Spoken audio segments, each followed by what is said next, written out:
नौजवानों के दिल में जलती आग हिंदुस्तान है, शत्रु के वक्त स्थल पर कटता नाग हिंदुस्तान है। ये शोर है, बलिदान है और त्याग हिंदुस्तान है। A very infinitive welcome to all our knowledgeable noggins present here. Close your eyes just 5 seconds and imagine একটি মাঠ, হাজার হাজার নিরস্ত্র মানুষ। কারো হাতে অস্ত্র নেই, কারো হাতে শুধু আশা। হঠাৎ একটি আদেশ, ফায়ার, তারপর চিৎকার, রক্ত, নিস্তব্ধতা। এটা কোনো কল্প কাহিনী নয়, এটাই ছিল জালিয়ানওয়ালাবাগ। 13 এপ্রিল 1919। জাস্ট একটা তারিখ নয়, ওটা ভারতের ইতিহাসে রক্তের অক্ষরে লেখা এক আগ্নেয়গিরি। আজ 15 আগস্টের এই মঞ্চে দাঁড়িয়ে আমি আপনাদের সামনে তুলে ধরছি আজ থেকে 107 বছর আগের অমৃতসরের সেই বৈশাখী বিকেলটা।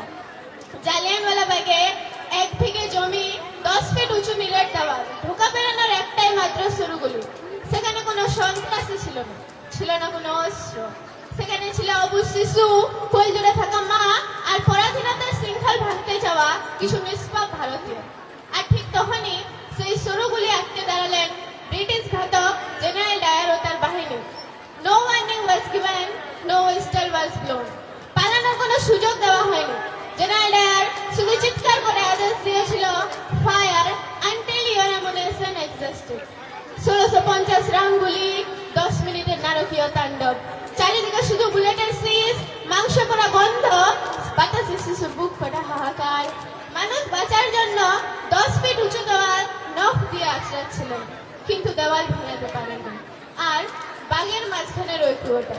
It was not a well of water anymore. It turned into a hero pit of human carcasses and a steaming fresh blood. একটার পর একটা জ্যান্ত মানুষ কুয়ো লাফিয়ে পড়ছিলেন, বাঁচার জন্য নয়, বুলেটের হাত থেকে নিস্তার পেতে। 120টা মৃতদেহ শুধু কুয়ো থেকে তোলা হয়েছিল। দেওয়ালগুলো রক্তের বৃষ্টিতে ভিজে লাল।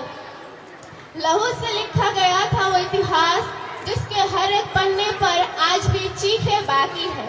मौत में शर्मिंदा थी उस दिन জালিয়ানওয়ালাবাগ में, जहाँ इंसानियत का जिंदा जनाजा निकला था।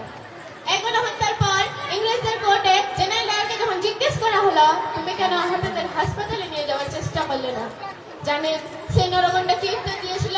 He arrogantly said, that was not my job. My job was to shoot, and I shoot. The hospital could open, they have go if they are wanted. কি চরম অহংকার! কিন্তু ওই রক্ত ফোঁকা ইংরেজরা জানতো না, তোমরা যে রক্ত দিয়ে আগুন নেভানোর চেষ্টা করছিলে, সেই রক্ত থেকে জন্ম নিয়েছিল এক একটা আগ্নেয়গিরি। জালিয়ানওয়ালাবাগের সেই রক্ত মাখা মাটি থেকে জন্ম নিয়েছিল এক 19 বছরের বীর উধম সিং। 21 বছর ধরে তিনি তার প্রতিশোধ হৃদয়ে রেখেছিলেন। He waited for 21 years, not because he forget, but he never forget. অবশেষে ইংল্যান্ডের ক্যান্সার হলে তিনি গুলি করে হত্যা করেন Michael ডায়ারকে।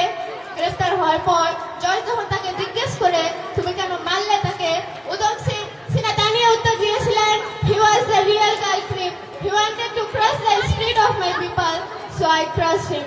I am not afraid of dying for my motherland. বিশ্বকবি রবীন্দ্রনাথ ঠাকুর তার নাইটহুড উপাধি ইংরেজদের মুখে ছুঁড়ে মেরে বলেছিলেন, যাদের হাতে আমার দেশবাসীর রক্ত লেগে আছে তাদের দেওয়া কোনো সম্মান আমি মায়ের মাথায় বইব না। Listen to me very carefully. আজ 15 আগস্টের বাতাসে যে তিরঙ্গা উঠছে, ভুলেও ভাববেন না ওটা শুধু সুতো আর কাপড়ের টুকরো। खून से सींचा है हमने इस गुलसा को, ये तिरंगा यूं ही हवाओं में नहीं लहराता। हर एक पन्ने के पीछे शहीदों का लहू है, ये वतन की बात है, कोई खेल नहीं है।